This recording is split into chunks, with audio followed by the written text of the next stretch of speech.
and welcome to this latest episode of the RogueCast. I'm not offering any prizes for those who guessed correctly the location of this afternoon's RogueCast. However, let's just say I'm hoping it'll be very peaceful. Now, for those who've been watching and reading the articles on the Rogue Mail site, you'll see recently that I did a podcast on the void orders that have been emanating from, amongst other courts, Nottingham County Court. However, as I say, Nottingham County Court is not the only court that issues void orders. These void orders are issued on a daily basis by every single court up and down this jurisdiction known as the United Kingdom. And in those articles and podcasts I explained that anyone who is in receipt of a void order, a demonstrably void order, whereby you can prove factually that it is null and void because the judge, for instance, ignored an aspect of the evidence, or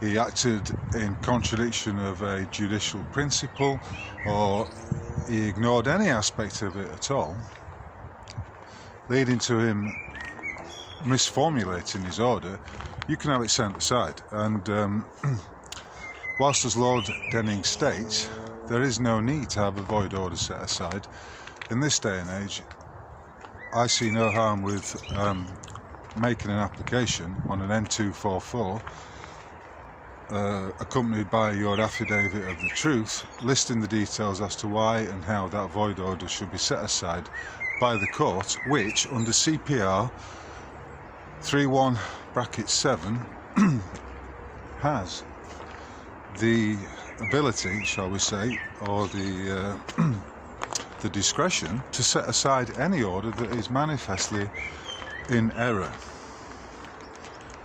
So we made the application to have Steve's void possession order set aside to the judge who issued it at Nottingham County Court. And it took some 6 weeks for them to reply, but they did. And 2 weeks ago, another void order came through, this time from the man acting as district judge, who goes by the name Clow. DJ Clow, incidentally, is also the assistant coroner for Nottingham City Council. So evidently he's doing a bit of moonlighting as a DJ at the county court. Now, and I shall put up a screenshot of this. This latest void order is bordering on the insane, or at the very least it's utterly fallacious, on the simple basis that the judge says in his order that there is no remedy to be had. There's no mechanism, lawful or legal mechanism, that can be used by Steve to have the order set aside, even though the application was made under CPR, Civil Procedural 3.17, which states quite clearly that the court does have the jurisdiction to set aside any orders or rulings that it's issued. Now, he's either attempting a very poor cover-up or he's taking the piss, because that application was demonstrably about how there's been no hearing.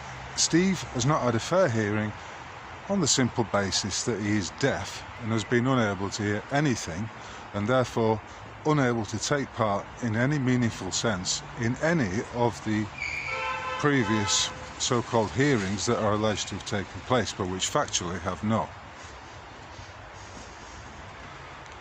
For the judge to ignore that salient fact renders his order void. And quite how he can state that there is no remedy to be had other than by way of appeal, but again, how can you appeal a void order that simply does not stand? I think Judge Denning said if you build something on nothing, it will collapse. And that probably sums up very nicely this entire possession claim, which has been built on nothing. No valid contract for a mortgage, no evidence of a loan, no valid deed of mortgage. Every aspect of it is fraudulent. And another maxim to remember is fraud vitiates all. In other words, you prove one aspect of fraud in anything, and that means all of it collapses. It's like if someone lies to you, even if they only lie to you once, that could well collapse your relationship with them, because how can you trust them after that?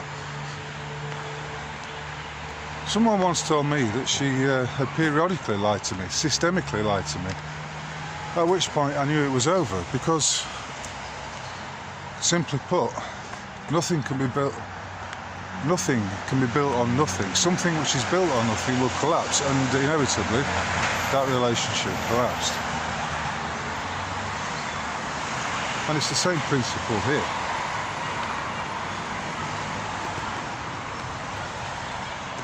So this afternoon I wish to talk a little bit about the truth, because it is the truth which is your Excalibur in these matters, and it is the light that the darkness fears. And right now there's a lot of darkness in the course, not in any evil to be feared sense, but in an intellectual, spiritual and lawful sense. You're dealing with fuckwittery. People who literally don't know their asses from their elbows. Now, I'm not going to suggest that the assistant coroner for Nottingham City, Mr. Clow, is a fuckwit. However, it may well be that his arrogance has blinded him to the facts, and he is simply helping out his mates, the other judges who have previously issued void orders. They are, of course, banged to rise, and that in and of itself should be enough to have the matter set aside. The fact that Steve has not been able to hear a bastard word, which of course brings the court into a breach of the Disability Act 2010. It's not looking good for the cause. And all over the country there are individuals popping up challenging the bullshit that's coming from the courts. Some of them are doing it with the council tax. A guy called Mark Horner's demonstrated very clearly that constitutional law supersedes and is superior in every regard to statutory law. And it's all this statutory / legal bullshit that we're having to wade through here. But, and I'll say this again, the individual who knows he's being lied to and who has been denied a fair hearing and has been subject to a demonstrable fraud, as in the case of the Great British Mortgage Swindle, should and does have every right to have all of that set aside. Nothing's happened. Nothing's going on. It's all fiction. And you could argue quite cogently that we live in a fictional world, a world in which everything has been inverted. And wherever you look right now, it's easy to find examples that demonstrate that point. Whether it's trans women's cunt waffle, whether it's the political realm. I mean, I did note yesterday that Andrew Bridger once again stood up in Parliament. Someone said they'd counted 12 MPs in there out of a total of 650. His motion was for them to halt the rollout of the mRNA jabs. Is that right? mRNA jabs. As a matter of urgency, and only 12 MPs out of 650 bothered to turn up. Why might that be the case? you may well ask. Cowardice, traitors, fuckwittery, whichever public authority / institution you look at, they're all subject to those. Fuckwittery, fallacy, and illegality. Now, whether DJ Chloe believes Steve's a fuckwit and that eventually he's just going to have to cave into this nonsense is a question only he can answer. But it does. The order does read like, in fact, it's one of the most fallacious orders I've ever seen. And believe you me, I've seen a lot of fallacious orders flowing out of pretty much every court in the land.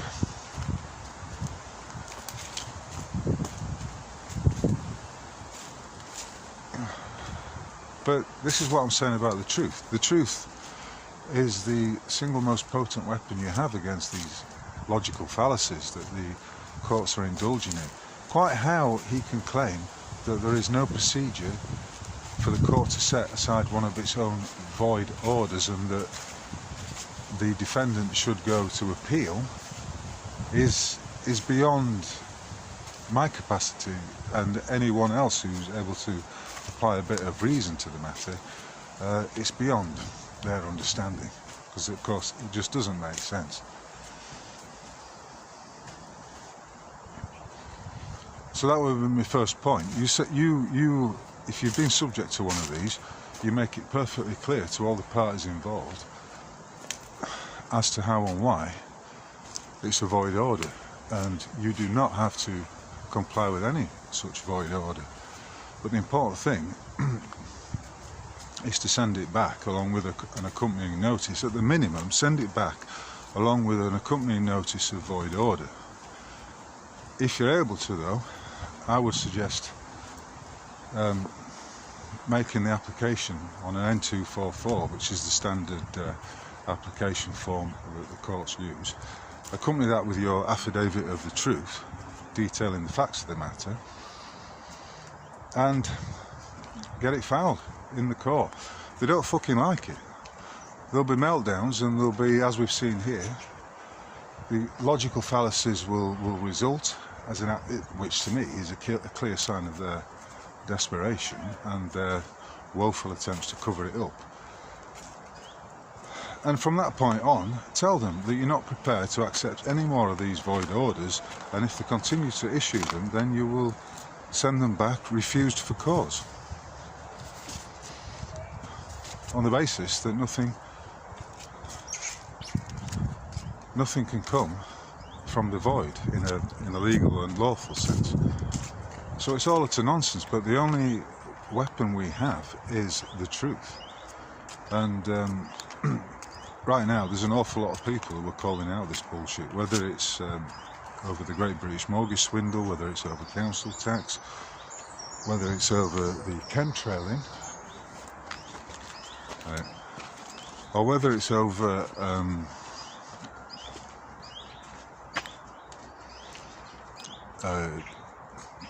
energy bills, water bills, whatever. The fact that there's no MPs turning up to debate a motion that the COVID jabs be set aside, all of it. You know, we're living in, like I said, we're living in a Freemasonically controlled world in which everything was being inverted. If you really want to know what's going on, just turn it the right way up. I mean, the case in point might be these crosses that we see in churchyards, the symbol of the crucified man, the carnalized Christ who died for our sins on the cross. Now, to me, that is an inversion of the truth. I don't believe we're here because we're sinners, but because we were born into sin and that only Jesus can redeem us. On the other hand, I do believe that the fiction of Jesus, when he speaks in parables, he is speaking the truth, that it's a I don't know if the expression would be reversion. If there's been an inversion, do you need to revert it? You need to set it right, whichever term you wish to use. It needs setting right. But the idea that a man was nailed to a cross to save us, to me, is nonsense. But the parables do contain truth. You may even call them maxims, insofar as they may be fictions, but they do reveal these eternal truths. And it is these eternal truths, these God-given truths, that are the swords, the weapons we can use to fight back when we're faced with lies, distortions, and every kind of inversion you can think of.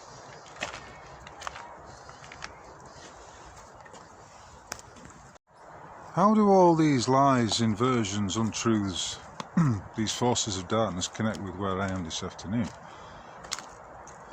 Well, I will be revealing all of that in a future podcast. But for me, this cemetery, like so many of the cemeteries everywhere around this country and beyond, I think there's more to them than meets the eye.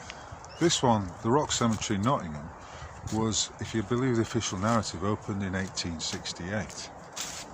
However,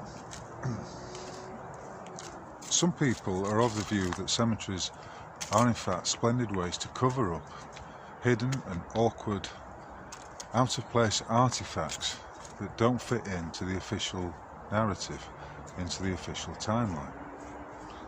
And this is just a taster, I suppose, or a teaser. Nottingham Rock Cemetery has a number of features, archaeological features, which are very interesting to note. And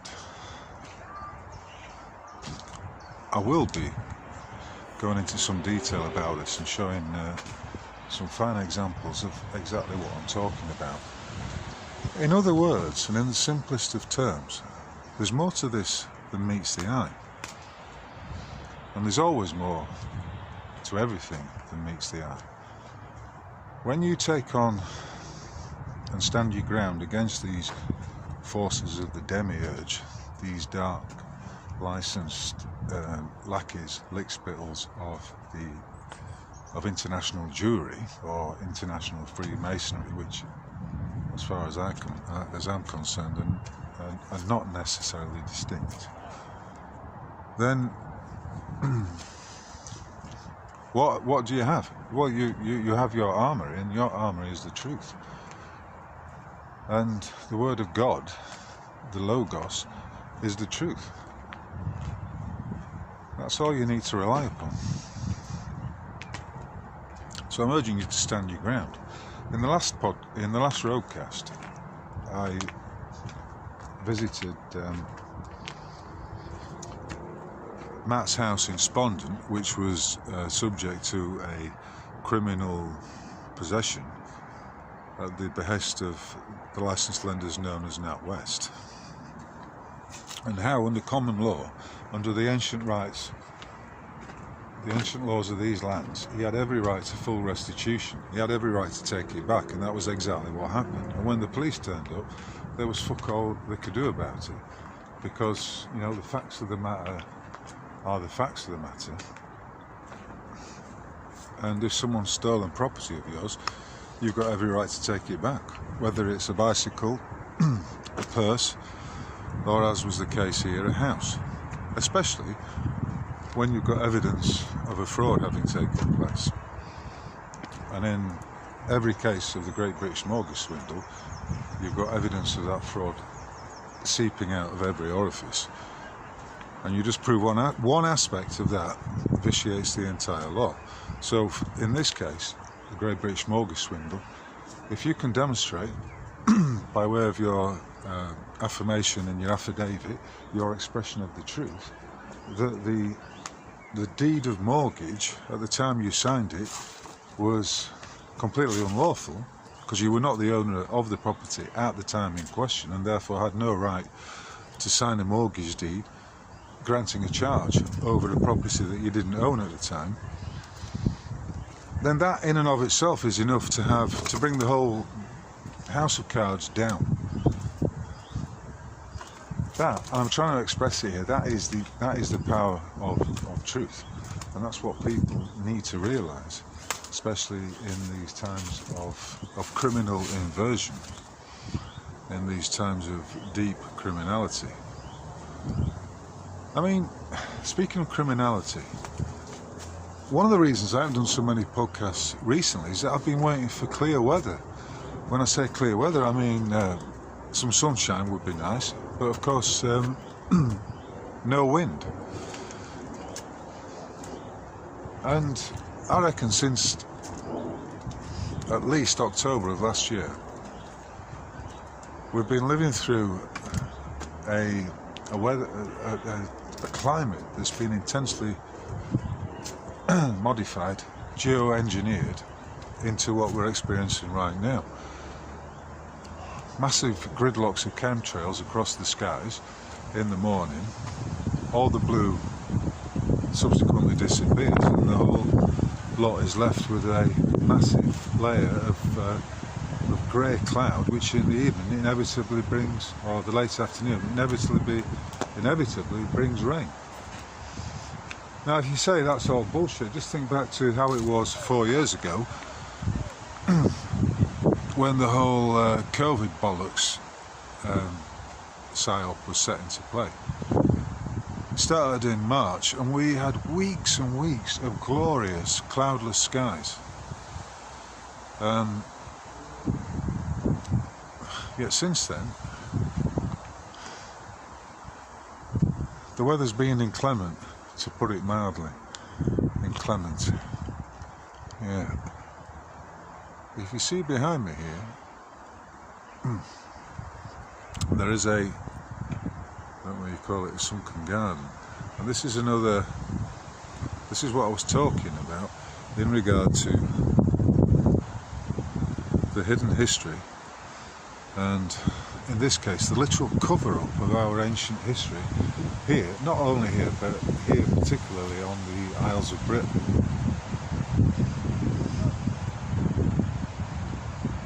And when I lay it all out like this, I have to say I do feel very confident that we're going to win, that the truth will out, and that the control system's attempts at controlling us are floundering because they are moving into the realms of fallacy, of logical fallacy, whereby the reasoning for doing things just doesn't add up. It doesn't make any sense. It's completely illogical. It's nonsensical. It's blibber blubber.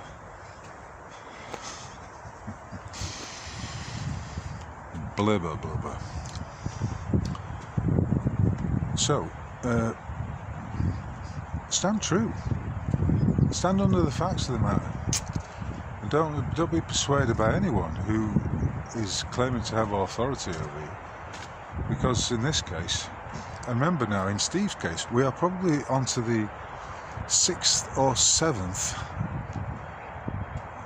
deputy judge in this matter of NatWest versus Steve for possession of his home, a fraudulent possession claim. But the judges are dropping like flies. I wonder who the next one is who will pick up the next void order application and attempt to cover up his colleague's mistakes. Because all you have to do is demonstrate that there's been a misformulation by the judge in his compilation of the order. In other words, he wasn't thinking straight, or he's ignored something, or deliberately missed something during the construction of his void order. It's as simple as that. It doesn't need to be made complicated. The facts are the facts. You know, it is a very interesting time to be alive right now. And you know, on a geopolitical level, it's interesting to see how much in the shit the the puppet, the WF puppet masquerading as the Prime Minister,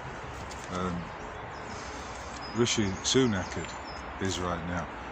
If you remember, his company Thelema invested some £10 million in the development of a very small company at the time, in the development of that company's production of, what should we say, the poison serum, the COVID vaccine. And then subsequently the government awarded a number of very valuable contracts to Moderna, whose share price subsequently rocketed, and much to the benefit of Rishi Sunak. So yeah, it's fraud at every turn, and you know, remember, governments, what the judges are doing in this case is akin to pissing in your pocket and telling you it's raining. You can't apply, you've got no remedy in the county court, there's no mechanism in the civil procedures that allow you to apply to have a void order set aside. Utter horseshit, especially when you cite CPR 3.17.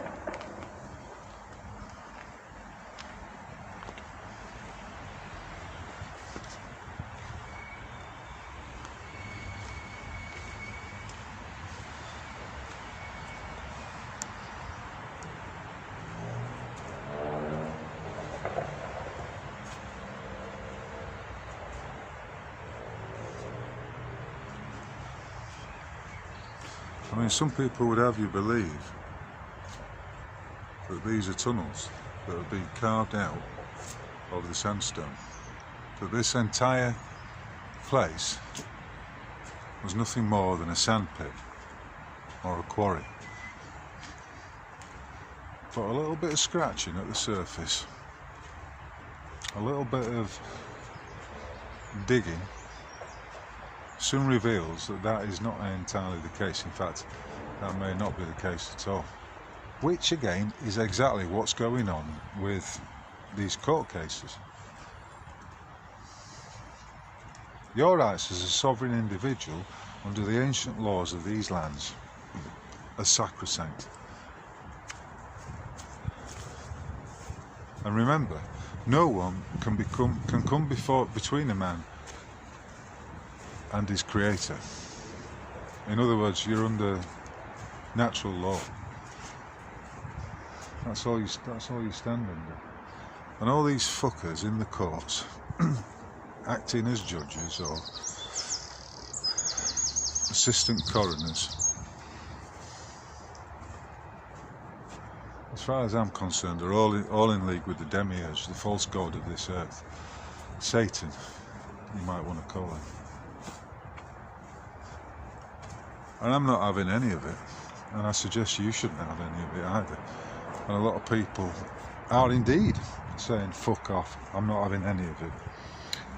And if you've been paying attention, you'll notice that even the tagline on my website illustrates that point.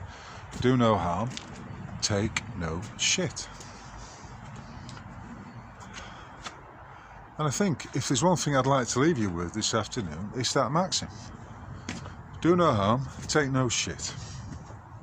If you've enjoyed this little ramble round the rock cemetery and appreciated my attempts to articulate all of this nonsense, then please consider liking the video, subscribing to my email list at roguemail.org, and if you're feeling a bit flush, any donation right now would be greatly appreciated. So there is the Buy Me a Coffee button on my website. Click on that and buy me a coffee, or as many as you like, and leave a comment. I will get back to you. So, onwards and upwards.